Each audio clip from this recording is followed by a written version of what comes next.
Hi everyone. I am creating a screencast for students who were absent today, Monday, October 19th, when we talked about essay question number 1 for our test. So I created a quick slideshow so that I can kind of go through this with you and help you prepare for the test since you weren't here. And it will be important that you go through this and watch this so the essay question is not a mystery to you. So just a reminder that essay question number 1 for the test, which is a possible question that could be on the test, is how did Muhammad's message change the culture of Arabia?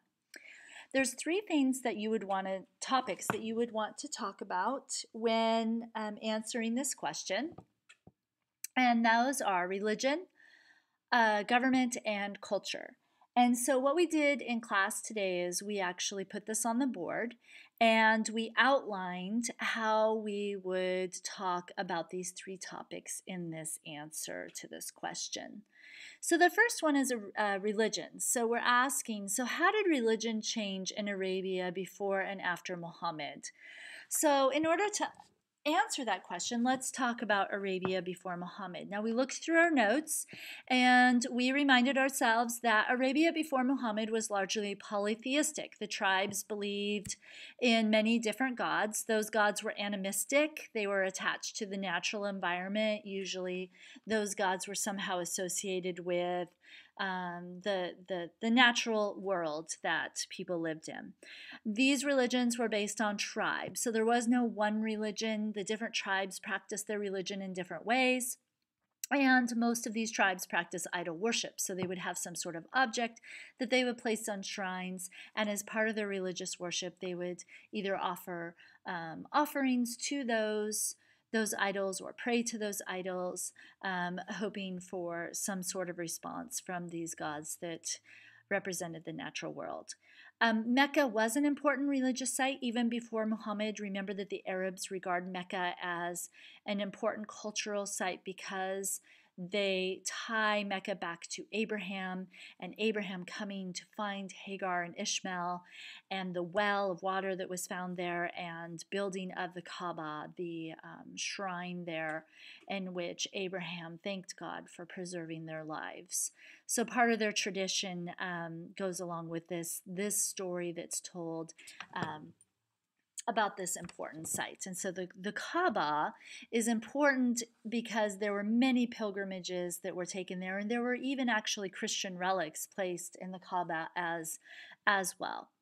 So how does this change? Well, Muhammad comes along and he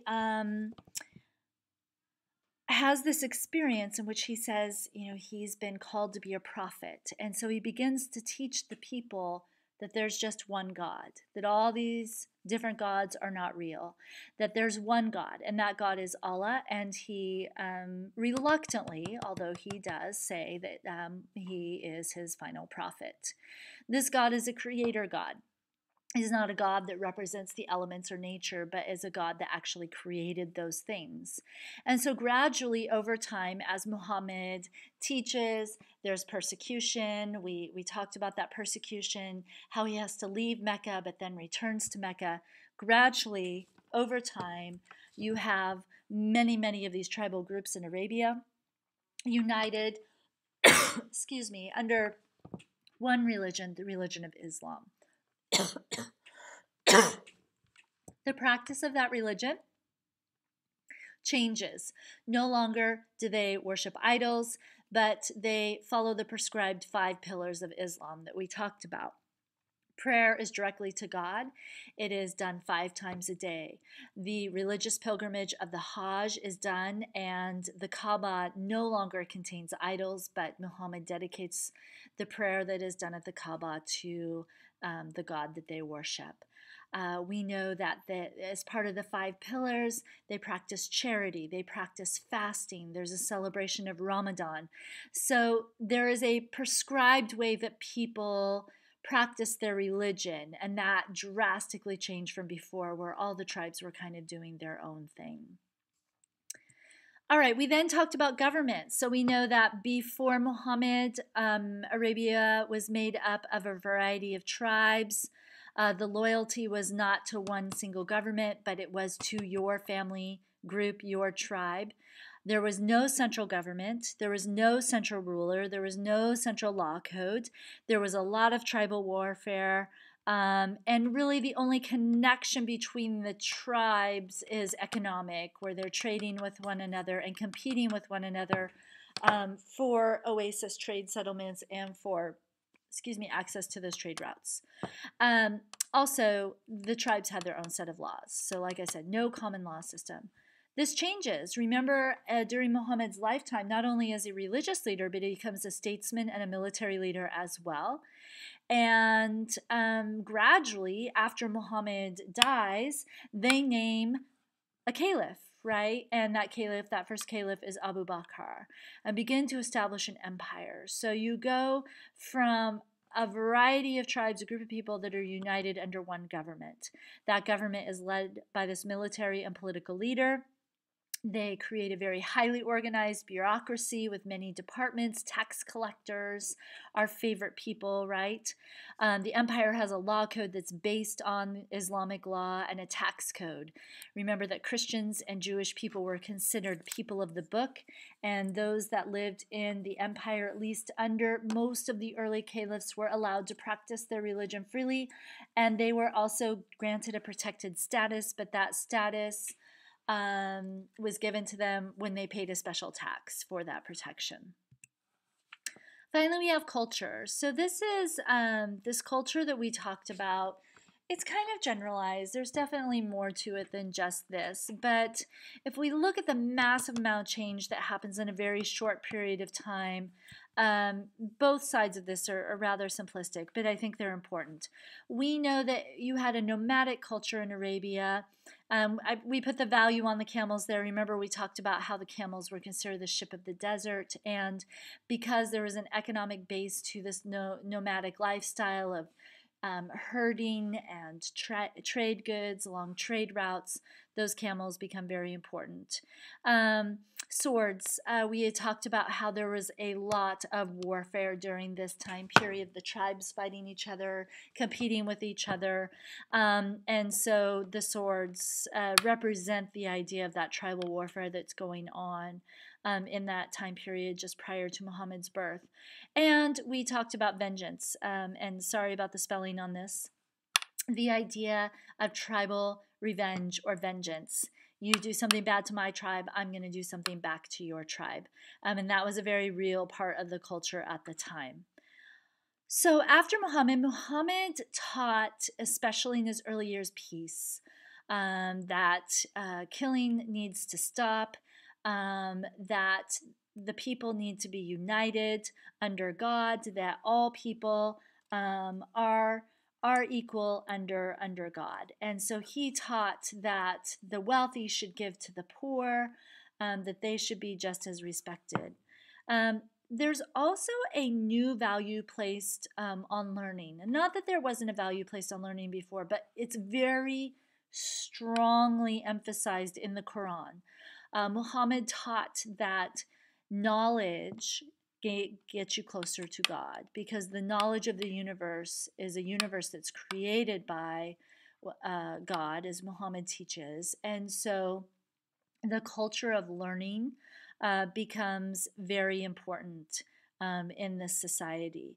And there's examples of this, and we looked at this as we completed the Islamic Achievement Plaques in class. Examples of the desire to learn. Even the game of chess, a strategy game, the caliphs played this game to increase their logical thinking and their strategy skills. Libraries, the building of libraries in Cordoba, the building of libraries in Baghdad, the building of libraries in Damascus, advances in zoology, advances in astronomy, advances in medicine.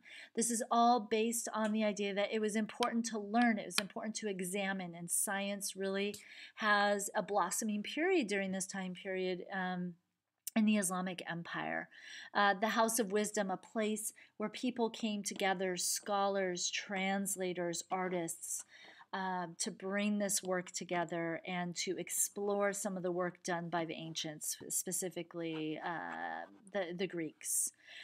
Arts become important, and we see this. Calligraphy becomes an important art form, especially calligraphy done in Arabic. And that's what you mainly see as decoration in the mosques. And of course, mosques themselves, a form of the architecture, the beautiful different styles of architecture throughout the Muslim world, representing kind of the local flavor of the community. But putting a lot of resource into those mosques to make them beautiful was seen as being very important. Poetry, there's a new golden age of poetry, especially in Islamic Spain, and that's actually a Jewish golden age of poetry, which we talk about in our other essay. Also, music was important. Music and poetry were important in Arabia before Muhammad. There's no doubt those are traditions. But it's supported more and it's expanded more under the Islamic Empire. And in fact, will impact Europeans during the Crusades, but we'll talk about that another time. I also wanted to point out that cities grew during this time period, and I think that's because people were attracted to going to these places of learning, places where you have scholar centers. And so cities like Cordoba in Spain, in the very outlying western region of the world to these people, you have one of the greatest learning centers in the world at the time, with one of the largest libraries at the time. Baghdad becomes an important cultural and learning center. Damascus, Medina. So rather than tribes necessarily, and tribes still existed, obviously, and we know that there's a split between the Sunni and the Shia, so we can't say it's completely cohesive in this way, but there is more of an influence as these cities grow and they become these centers of learning. So writing the response using the outline that I just showed you. When you write your response, obviously you would want to write a topic sentence to introduce the topic, to answer that question. So remember, the question is, how did Muhammad's message change the culture of Arabia? So you want in your topic sentence to strongly come out and say, Muhammad's message drastically changed the culture of Arabia. And then you would go into your first example. For example, religion in Arabia changed. And then you would talk from our outline a little bit about what religion was like and how it changed. Your second example, this is how the government changed. A little bit about what government was like before Muhammad, then explaining how it changed. And then culture, explaining that as your third example, what was it like before Muhammad, and then how did it change? And then you would conclude it with a strong concluding sentence. So this is what we talked about in class today. Hopefully this will help you generate an outline for a response on the test coming up next Tuesday.